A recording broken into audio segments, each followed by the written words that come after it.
Well, I had an interesting conversation with Sister Sophia, and she was educated in England.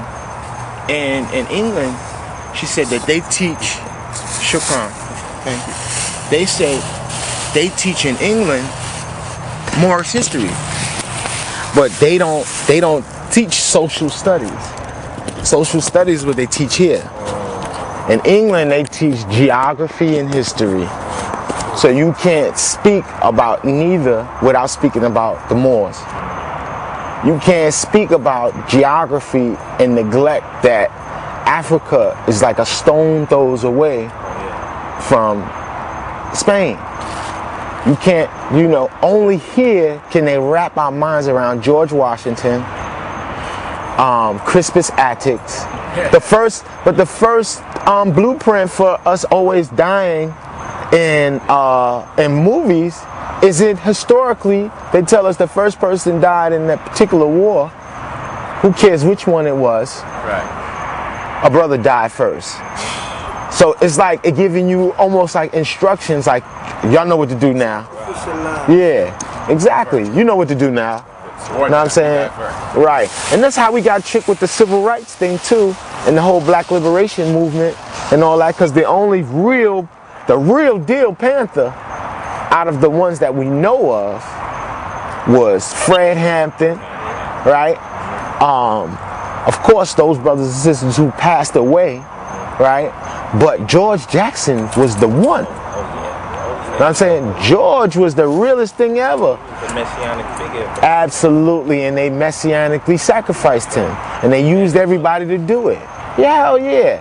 Angela Davis was in on it.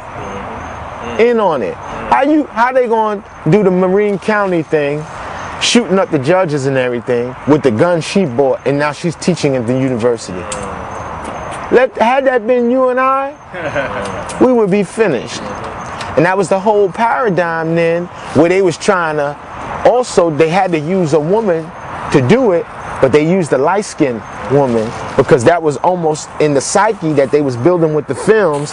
The Pam Grier segue, the closest thing you can get to a white woman in liberation was through that whole thing. And Jonathan, one of them, I think George, they got a son, George, I think Jonathan Jackson, son, wrote the foreword to the new edition of Soledad Brother.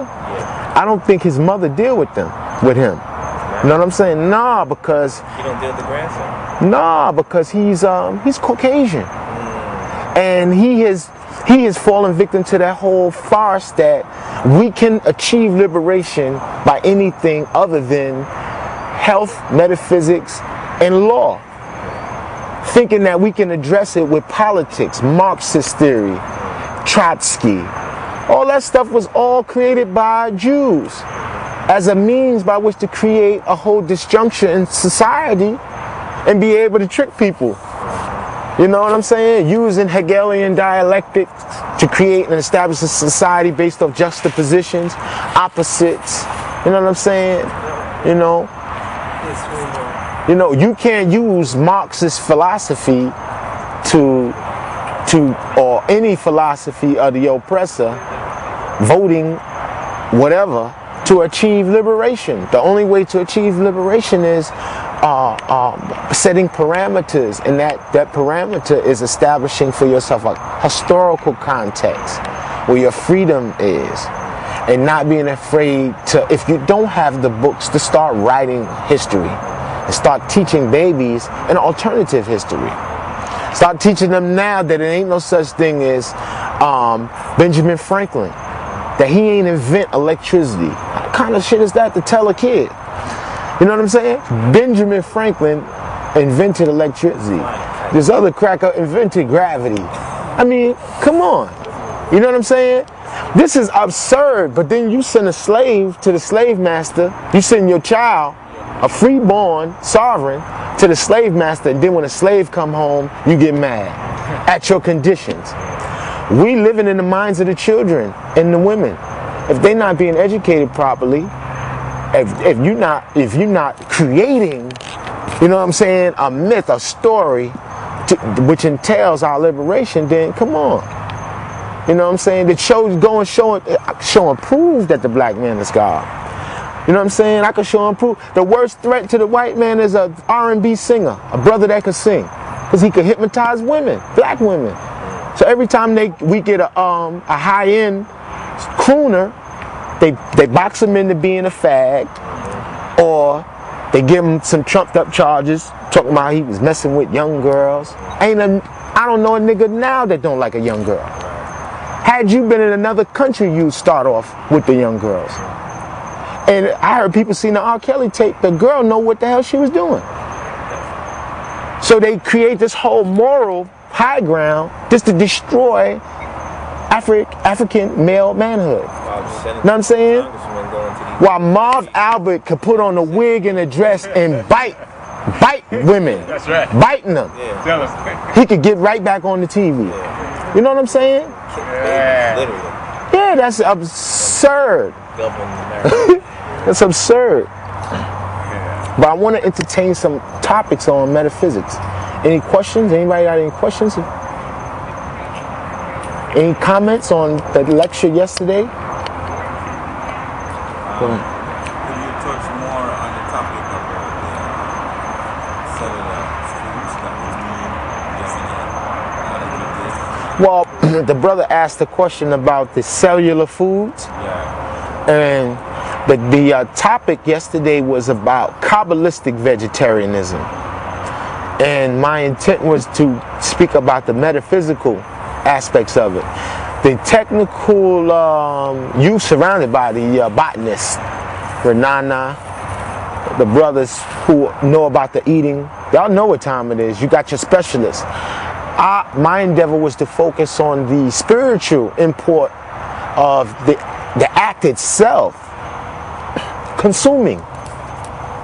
Just the mere act of eating and why it's present in the cosmological scheme. How did the world come about as a result of somebody eating something? The world as we know it. So I just wanted to go into that's what my intent was, to speak about the unseen dynamics of it. You know what I'm saying? It's already clear that green is life. Eat green. And you good. I mean, it's no getting around that. And you good.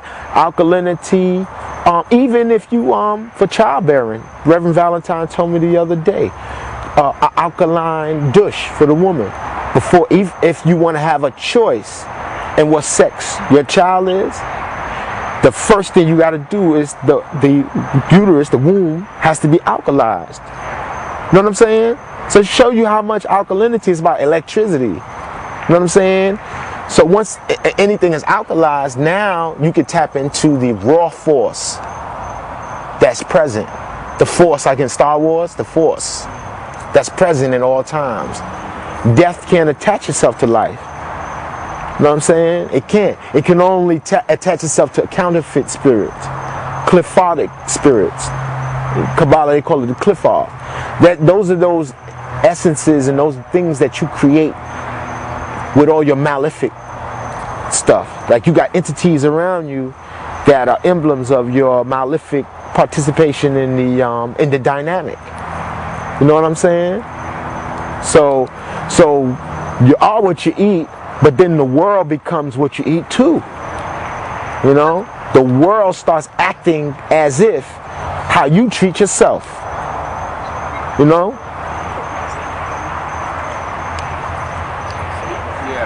Over the phone, I think we talked a little bit about, you mentioned it briefly, about the story of Daniel, Nebuchadnezzar, and the whole 10-day journey. Okay. To refamiliarize people with the concept, Daniel with his friends were sequestered in the story, in the narrative, to in fact come to the king's chambers to teach the king's children the language of the Chaldeans, which entails sorcery and astrology, right? He said, now the first thing I want you to do is come to the king's palace to eat of the king's food. And Daniel said, hey, listen, I ain't got no problem. This is my homiletics. I'm breaking it down, you know, so we can understand it. Theologically, they call it your homiletics of how